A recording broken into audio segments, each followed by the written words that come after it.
Good morning. It's good to have another chance to speak to you about God's Word. Wanted to talk today about something that is near and dear to my heart, and that is the subject of good communication. As much as the times have changed from now back all the way towards Bible times, one thing has remained the same. Humans communicate all the time, yet they are notoriously bad at it. So it's something that, I took many college classes on communication, almost to the point where I had a minor in the subject.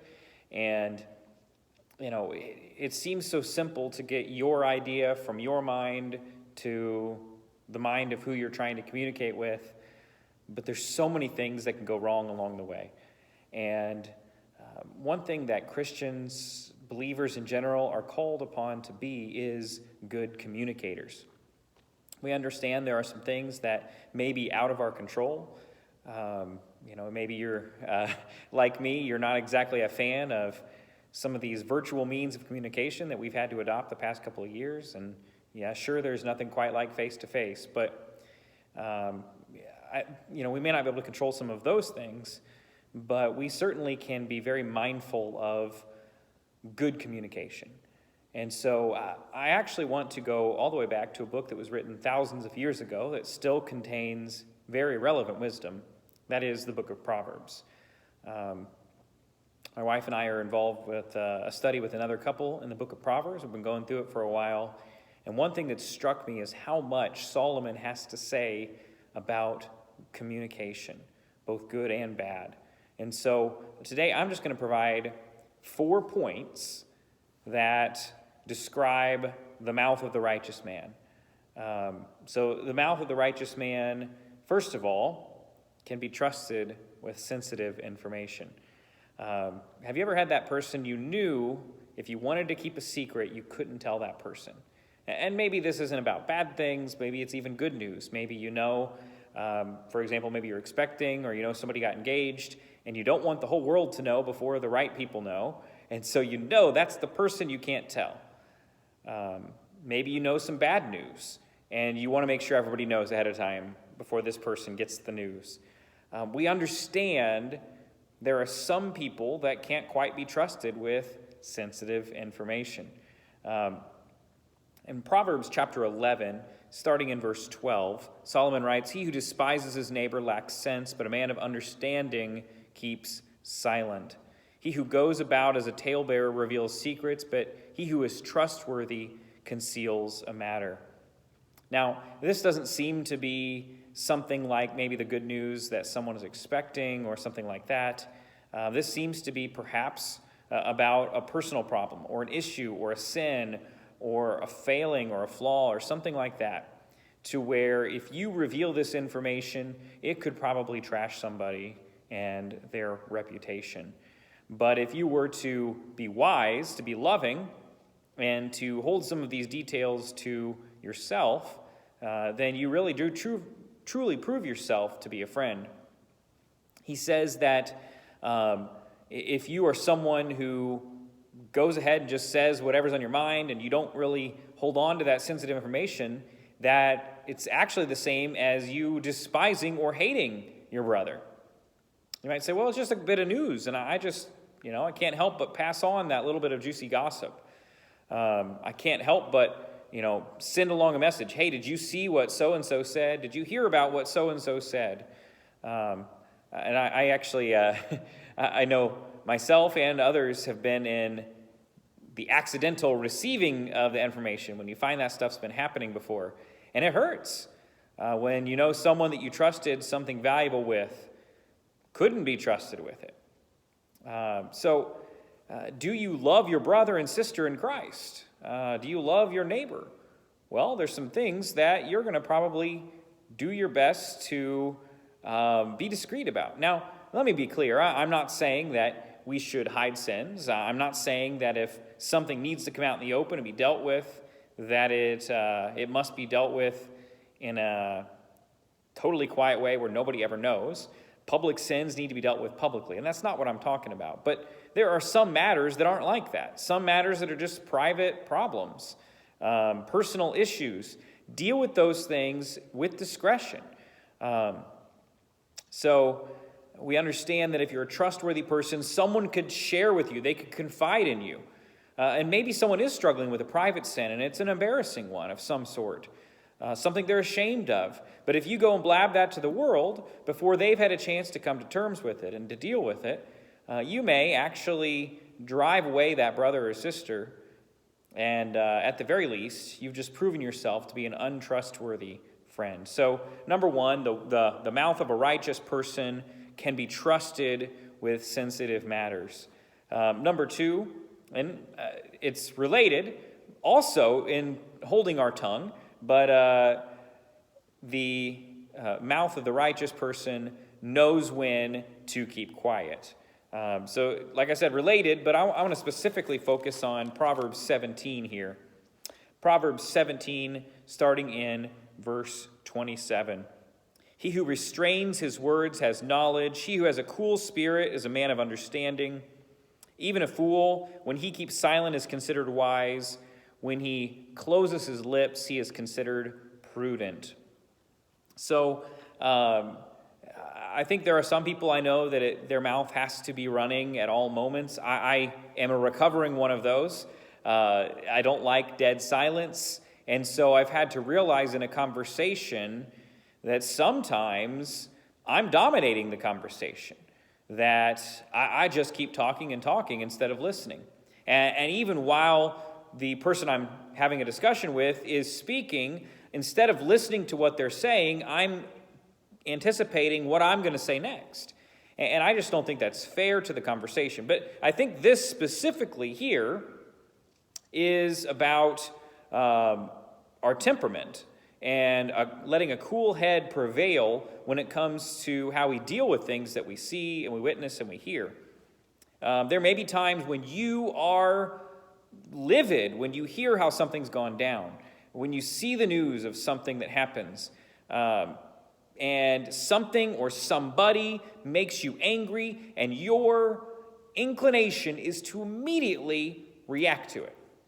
I recall this happened to me when I was in college. There was a preacher I looked up to and I trusted, and I found out about some sin that they had committed, and without listening to the whole story, without finding out what the details were, I immediately put out this thing online just about how disappointed I am in mentors. This mentor, how could someone even do that sort of thing? Don't they know who they affect?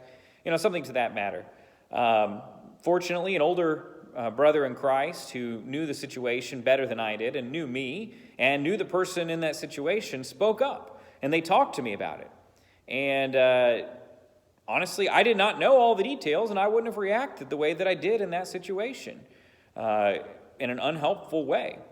You see, if I would have let a cooler head prevail in that case, I might have been able to be a better example in how I responded, be more thoughtful in my response. I'm not saying I shouldn't have responded some way, but just to find a better way to do it. Maybe someone hurts you or wrongs you or makes you angry in some way. Maybe someone online posts a social or political statement that you completely disagree with, and you have that perfect zinger that, in my generation, sends a meme, a picture that is more than 1,000 words, and that right picture, that right image, that right phrase, and its purpose is just because you're angry and you want to get back at somebody. I don't know if you've ever done this before, but maybe written an angry letter or typed an angry email and then not sent it.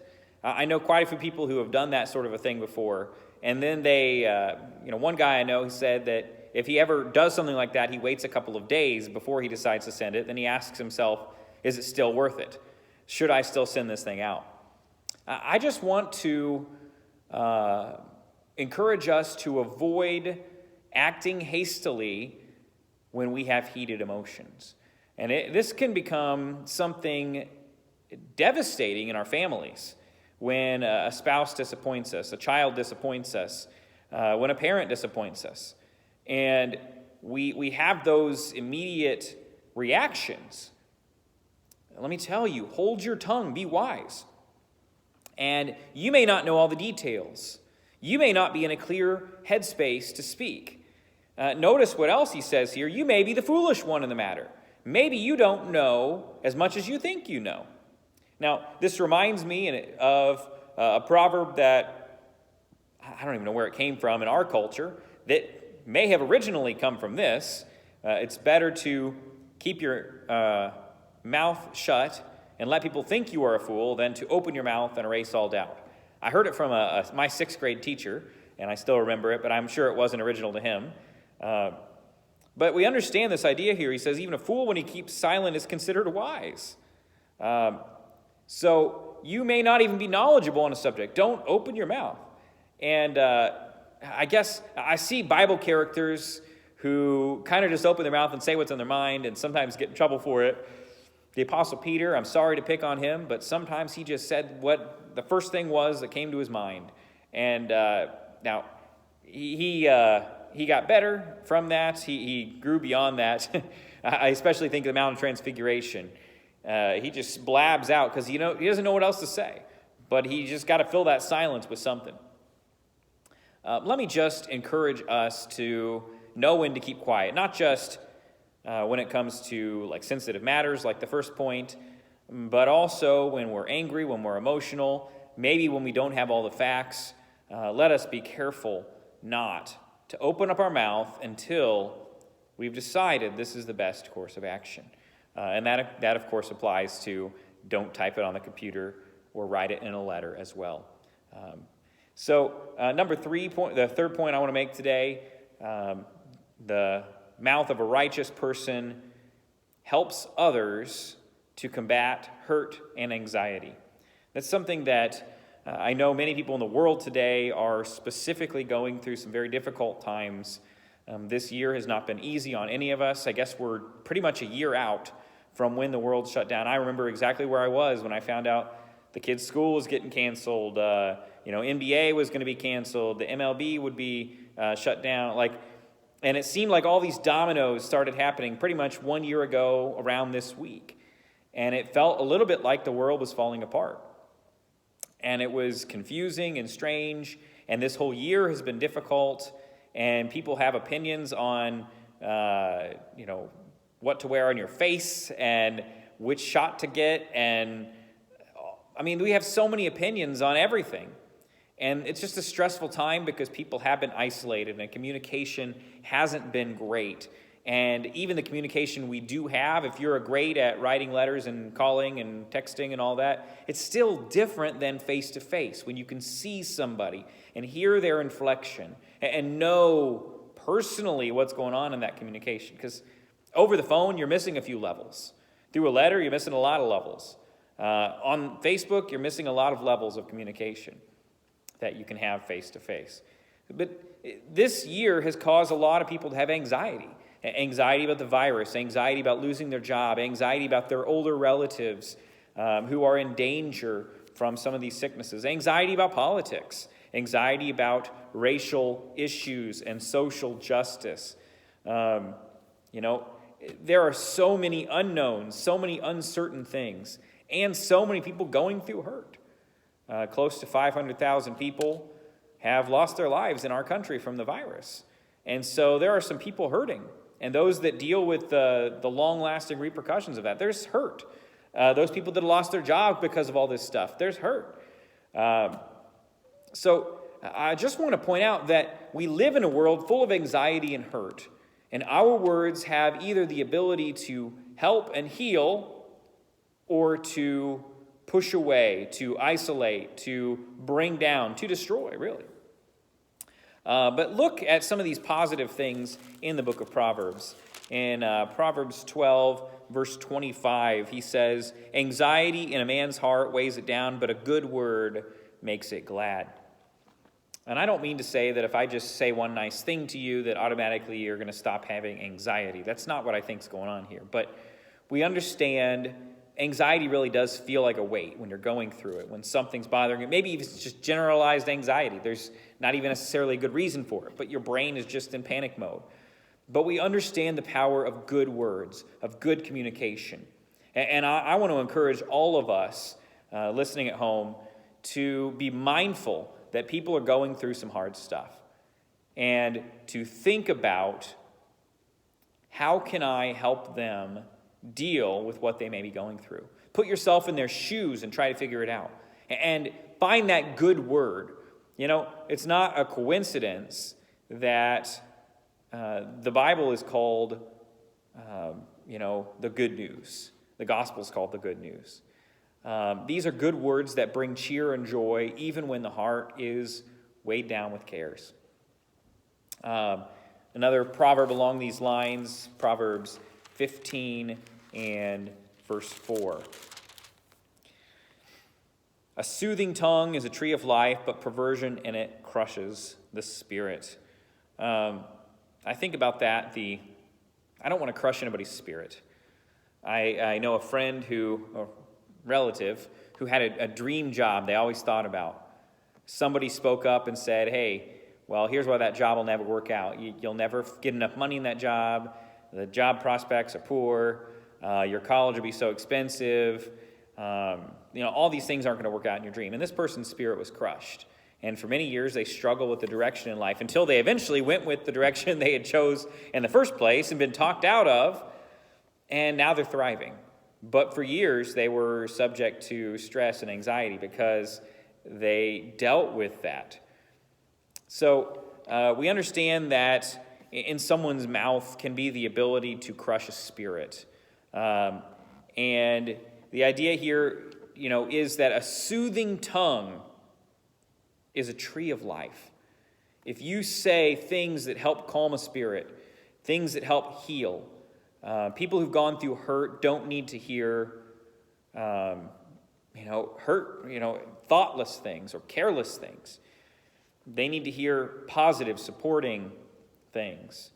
When people have suffered loss or abuse or something like that, they need to hear, I care about you, I'm listening, I'm here for you.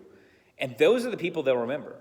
And if you've ever been through a dark time in your life, you remember those who said things who really helped you. And you remember that value. And I can remember those dark times in my life when I had preachers or elders or friends say what I needed to hear to lift me up. Be that person for somebody else. Be the soothing tongue. Related to this whole chapter, by the way, chapter 15 is all about good communication. But chapter 15, verse 23, a man has joy in an apt answer, and how delightful is a timely word. So it is imperative that Christians get better at learning to say the right thing at the right time, because people need to hear it. And we need to be the kind of people that want to do that, to say that right thing. Now, this can come actually when we share the gospel, because sometimes the gospel can be devastating to people when they realize, I'm in sin, my relatives are in sin, the way I've lived my life, everything I've grown up with is wrong. That can be harsh, and those realizations. But there can be a timely word, which Colossians 4 describes having our speech seasoned as with salt, but seasoned with grace instead of salt. Add some grace into your speech. Find a way to offer an appropriate answer at the right moment, what someone needs to hear. A wise communicator, a good communicator, a mouth of righteousness knows how to do those things. So the mouth of a righteous man can be trusted with sensitive matters, knows when to keep quiet, helps others to heal from hurt and to combat anxiety, and lastly, related to all of these, but the mouth of the righteous seeks to save rather than to destroy. And I want us to keep in mind when it comes to talking about politics and religion, when it comes to our communications, especially online, on Facebook, on other social media, are talking about the public news of the day, we got to understand, what is my end goal here? And I know I talk a lot about this. I've spoken about communication, I think 3 times this year. But it's because it is so important. You can't just talk louder at somebody and then hope they will get your point of view. You got to come to the realization that there's people who think different from you, who grew up in a different way of living, and they may never think like you.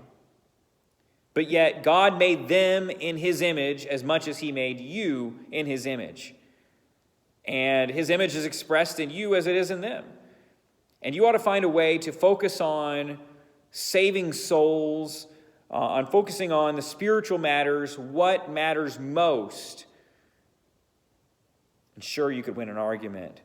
Sure, you could prove yourself to be smarter than them. Sure, you can poke holes in all their arguments. But is that the best? You have to ask yourself, what is my goal? Is it to seek and save, or is it to destroy? Turn back just a couple of chapters from where we were, chapter 12 again, and verse 6. The words of the wicked lie in wait for blood, but the mouth of the upright will deliver them. Your words can be one or the other. Your words for other people can be, I'm going to find a way to get them in my trap.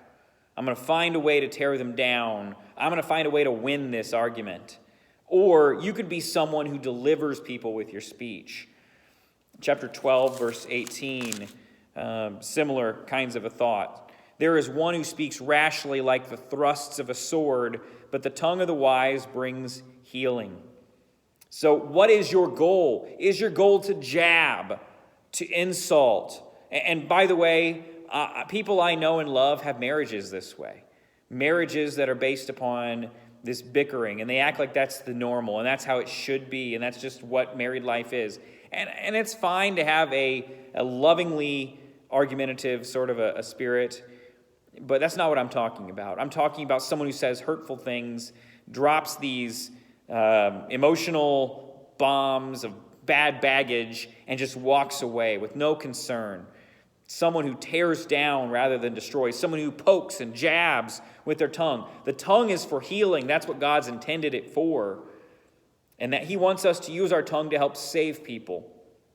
Not to win arguments. Not to thrust at them with the winning argument. Chapter 15, verse 1. This is a memory verse for my boys. They say it every night. A gentle answer turns away wrath, but a harsh word stirs up anger. You can diffuse situations. You have the power. I'm working on it with my kids. As a dad, it can be easy to take the animation of the argument. They are excited. They are animated. They are angry. They may have even come to blows, and I can feed off that energy, and I can keep it going if I'm angry. But if I find a way to lower my voice 10 notches, if I find a way to get down close to their face, if I find a way to put a gentle hand on their back and say, tell me what's going on, how can I help? Then I can calm my children down and teach them to have a gentle spirit. The same thing goes, even though I'm not going to treat you like a child, but if I'm trying to have a disagreement with you of something that matters, or I'm trying to mediate between two parties, my goal is that. It's not to win, it's not to tear down, it's not to beat, but it is to find a way to diffuse the situation.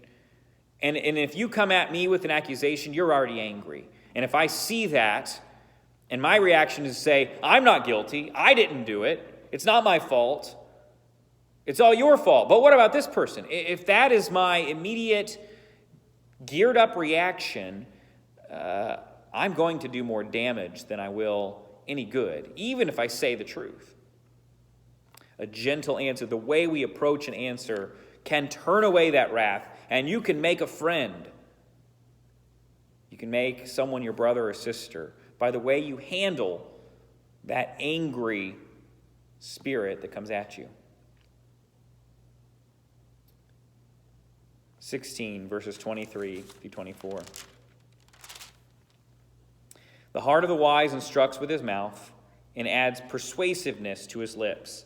Pleasant words are a honeycomb, sweet to the soul and healing to the bones. And that kind of ties together everything I've talked about today. What is the goal of your communication? Why did God give you a mouth? What is the purpose of the mouth? This reminds me that, we can't claim to be a Christian in the way we talk on Sunday and then turn around and use our mouth and our communication to destroy anybody else. I want to end with a passage that's actually outside of Proverbs. Some have actually referred to this book as the Proverbs of the New Testament. But in the book of James, starting in verse 9 of chapter 3, James 3 and verse 9, with it we bless our Lord and Father, with it we curse men who have made in the likeness of God. From the same mouth come both blessing and cursing. My brethren, these things ought not to be this way. Does a fountain send out from the same opening both fresh and bitter water? Can a fig tree, my brethren, produce olives, or a vine produce figs? Nor can salt water produce fresh. Who among you is wise and understanding? Let him show by his good behavior his deeds and the gentleness of wisdom.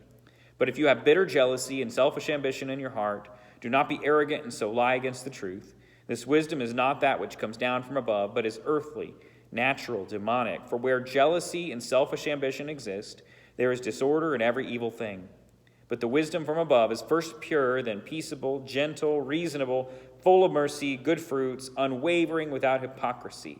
And the seed of those whose fruit is righteousness is sown in peace by those who make peace. That's us. That's our job. That's our mission. And you can't have it both ways. You can't use your mouth to tear down and build up and still be called a child of God. I want you to be a child of God. I want your tongue to be useful for God, to praise his name, to glorify his Son, to share good news, to bring healing and to heal hurt, to lift up broken spirits, to seek to save rather than destroy, to be someone who's trustworthy for someone to come to with sensitive information, to know when to hold your tongue and stop talking and listen more. I want all of these things to be true about all of us, and I know we've got a long road to go. It's not easy to tame the tongue. In fact, James earlier said it was the hardest thing to do. I believe we can do it. I believe we can get better, and Christians ought to be getting better at communication every day. If you're listening at home and you're working on this, and maybe you've got an issue, I encourage you to reach out to either me or to Rick or to somebody who you trust who can help you with this, to keep you accountable. And I urge you to go to God in prayer, to study the Proverbs and try to get better at these things. We want to be good communicators, and so we can communicate what matters most of all, and that is the good news of the gospel. So I hope these thoughts have been challenging but also helpful and encouraging. May God bless us all as we try to have tongues that glorify him and have mouths of righteous men and women.